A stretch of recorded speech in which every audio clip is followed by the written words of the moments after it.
patay, isa nawawala. Bangkay ng isa pang peacekeeper sa Haiti. Na-recover pang-apat na Pinoy na namatay sa lindol. Mga taga Haiti, nabalot uli ng takot matapos ang isa na namang malakas na lindol. Bala mula sa barel ni Jason Ivler, nagmatch sa bala na nakuha sa katawan ng napatay umano niyang anak ng undersecretary. Yuhin niyang si Freddy Aguilar, kabilang na sa mga iimbestiga ng NBI dahil sa hinalang pagkanlong sa pamangkin. Inang si Marlene Aguilar Pollard, wala raw dapat ihingi ng paumanhin sa mga biktima ng anak.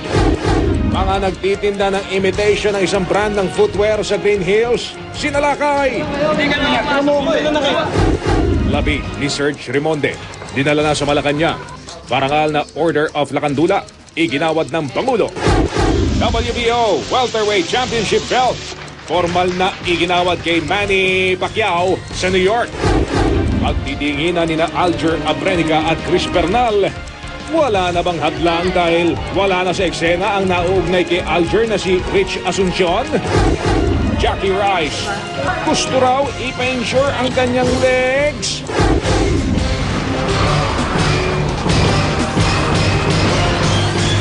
Mula sa GMA Network Center, narito si Mel Bianco.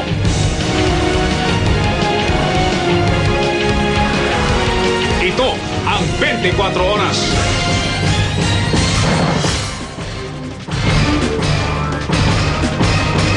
Magandang gabi po. Unahin natin ang nakababahalang balita mula sa Tondo sa Maynila. Isang ina ang nagtangkang magpakamatay sa pamagitan ng pagtalon sa ilog. Una niyang itinulak ang isang anak bago isinabay ang pagtalon ang isa pa. Nailigtas ang ina pero namatay ang isa niyang anak na 5 taong gulang. Hindi pa nahahanap yung isa pang anak. Nakatutok si Lala Roque. Ganun na lang ang hinagpis ng amang ito nang makita ang bangkay ng kanyang 5 taong gulang na anak na si Carissa. Di niya tunay na pangalan. Namatay si Carissa matapos umanong isama ng sariling ina sa tangka nitong pagpapakamatay sa pamamagitan ng paglundag mula sa Maydelpan Bridge, isang tulay sa Tondo, Maynila. Ang isa pa nilang anak na 8 taong gulang na una umanong itinulak ng ina sa naturang tulay. Di pa rin natatagpuan hanggang sa kasalukuyan. Ang buong pangyayari, kitang-kita ng mga kapitbahay. Pinatayo niya po yung bata dito, pinatayo. Pagtayong gano'n, gumanyan siya. Ganyan niya yung bata, sabay talon. Nailigtas sa mga bangkero ang ina na halos di makausap ng matino nang abutan ng GMA News na nakakulong sa presinto. Inapi-api kami ng kapwa namin. Ang serma ng base ko, porkit mahirap ako ng buhay, hindi niya ako tinulungan.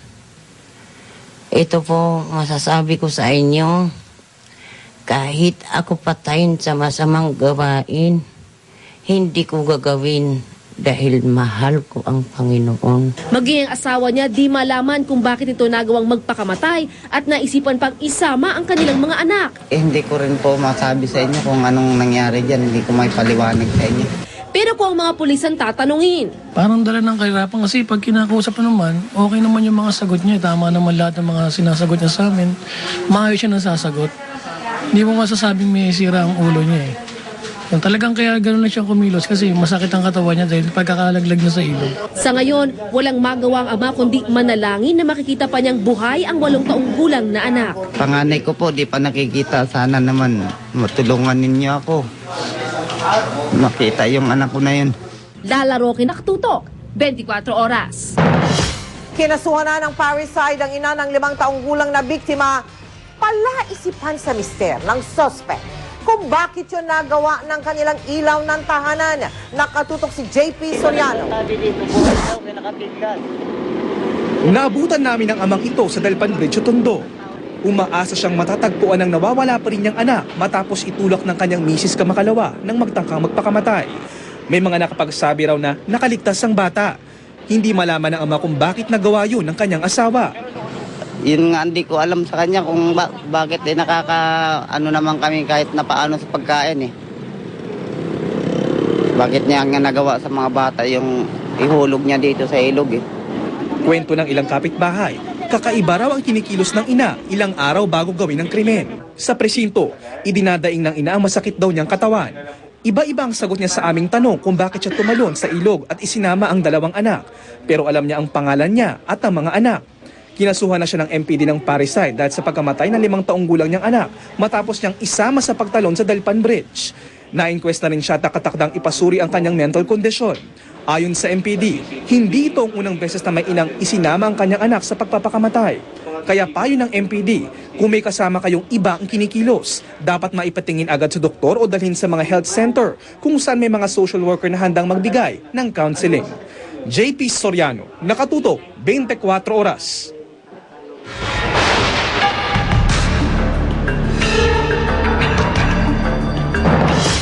Apat na Pinoy na ang kumpirmadong patay sa lindol sa bansang Haiti. Pinakahuling na-recover ang bangkay ng isa pang Pinoy peacekeeper. Una nang nakuha mga 12 sundalo at 1 tauhan ng United Nations. Sa ngayon, hindi pa rin nakikita ang 2 Pinoy na trabahador sa Caribbean supermarket. Nakatutok si Marisol Abdurrahman. Janice D. Arocena, the third and final Filipino soldier still trapped under the collapsed Christopher Hotel building in Haiti, was retrieved from the rubble. Ikinalungkot ng AFP ang masamang balita na ito na ipinarating sa kanila ng Philippine contingent sa Haiti. Nakita ang katawan ni Sergeant Janice Arocena na miyembro ng Philippine Air Force sa ikalawang palapag daw ng Christopher Hotel 1:40 ng hapon kahapon, oras dito sa Pilipinas. Inaayos na ngayon ang pag-uwi sa labi ni Arocena ng mga kasamahang peacekeeper na sina Petty Officer 3 Perly Pananggi at Sergeant Eustacio Bermudez Jr., pati ang UN staff na si Jerome Yap. All accounted for na lahat ng Pinoy peacekeepers sa Haiti. Kahit pa nakita ng mga katawan ng 3 peacekeepers sa Haiti, tiniyak ng AFP na hindi titigil ang ating peacekeeping force doon sa paghahanap sa 2 pang Pinoy na nawawala. Sina Grace Fabian at Geraldine Lalican ay pinaniniwalang na trap sa gumong Caribbean supermarket. Sa ngayon, tuloy pa rin ang pagbibigay tulong sa iba pang Pinoy sa Haiti. Ayon sa DFA, 68 Pinoy ang nakatakdang umuwi sa bansa. If they open the airport, we will take out our Filipinos from there and straight back home. Marisol Abdurrahman, Nakatutok, 24 Oras. Naghihintay na ang pamilya ni Sergeant Janice Arocena Loquiao sa Nagcarlan sa Laguna sa pagdating ng kanyang labi. Nakatutok doon live si Susan Enriquez. Susan. Mel, tila gumuho ang mundo ng pamilya nitong si Sergeant Janice Arocena Loquiao dahil sa sinapit niya sa Haiti. Pero sa kabila ng masakit na kalooban, pinipilit ng kanyang pamilya na tanggapin ang masakit na katotohanan. January 11, oras sa Pilipinas, nakausap ni Sergeant Brian Loquiao ang asawang si Sergeant Janice Arocena. Tumawag si Janice para sabihin kung ano ang mga gusto niyang gawin pagbalik sana sa Pilipinas sa February 18. Magbabakasyon daw kami sa Baguio kung saan ko daw gusto. So yung bahay na ngayon pinapahanap niya na pag-uwi niya, bibig kaming bahay. Si Mang Restito huling nakausap ang anak sa mismong ika-51 anibersaryo ng kasal nilang mag-asawa. January 12, oras sa Pilipinas. Isang araw yon bago ang lindol sa Haiti. Bukod sa pangungumusta sa lagay ng ama't ina, sinabi raw ni Janice ang kanyang mga plano pag-uwi sa Pilipinas. Plano lang niya talaga yung maipaayos ang bahay, kapag paayos to. Kasi nasigap kami dito eh. Nang lumindol sa Haiti at mabalitaan ng pamilya ni Sergeant Janice na kasama siya sa mga nawawala, walang patid ang kanilang dasal para sa kanyang kaligtasan. Wala naman daw silang kahit anumang pangitain o pakiramdam na may nangyaring masama sa bunso. Siguro nga eh, kasi alam nga niya tumaas ang presyo ko.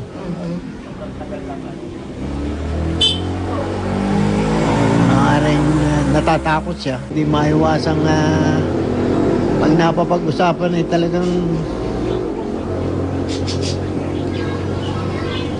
nasakit ang dibdib niya. Ayon naman kay Brian, tila naramdaman daw niya ang pamamaalam ng asawa. Nalamig na ako noon. Sinatanong ko sa kapatid din, malamig ba? Hindi. Sabi ko, nandiyan ka ba? Isip ko, nandyan na siya. Siguro nakakap na nagpaalam na sa akin. Balak ng ama ni Sergeant Janice na agad ipakremate ang labi ng anak. Si Brian, hindi raw alam kung saan magsisimula. Mahal na mahal kita. Bigyan mo rin ako ng side. Habang hinihintay ang labi ni Sergeant Janice, nag-iipon ng lakas ng loob ang kanyang mga mahal sa buhay. Nagpapasalamat na rin sila na nakuha ang labi ni Sergeant Janice dahil makakapiling nila ito sa huling pagkakataon. Mel? Maraming salamat sa iyo, Susan Enriquez. Ang pamilya pamilya naman ng 2 pang Pinoy sa Haiti na pinaghahanap pa rin. Patuloy na umaasa na makatatanggap sila ng magandang balita. Nakatutok si Chino Gaston, exclusive. Di maiwasang maging emosyonal ni Arturo Fabian kapag naaalala ang sinapit ng anak na si Grace. Isa si Grace sa mga naipit sa loob ng gumuhong Caribbean Supermarket sa Port-au-Prince, Haiti matapos ang magnitude 7 quake doon noong January 12. Nagsisikip daw ang dibdib ng ama sa sunod-sunod na balitang nakukuhang bangkay ng Pinoy. Lalo na raw nang kumalat ang balita na itihigil na ang search and retrieval operations, bagay na itinanggi ng AFP. Sana naman po, wag naman sana mangyari na wala na siya tapos hindi mo pa rin makikita kahit man lang yung bangkay niya o yung katawan niya. Hinahanap din si Geraldine Laligan. Tulad ni Grace, nagtatrabaho din si Geraldine sa Caribbean Supermarket. Natuntun namin ang pamilya niya sa Tondo, Maynila. Ayon sa tiyahing si Judith Villa, araw-araw tumatawag ang asawa ni Geraldine na si Luel mula Haiti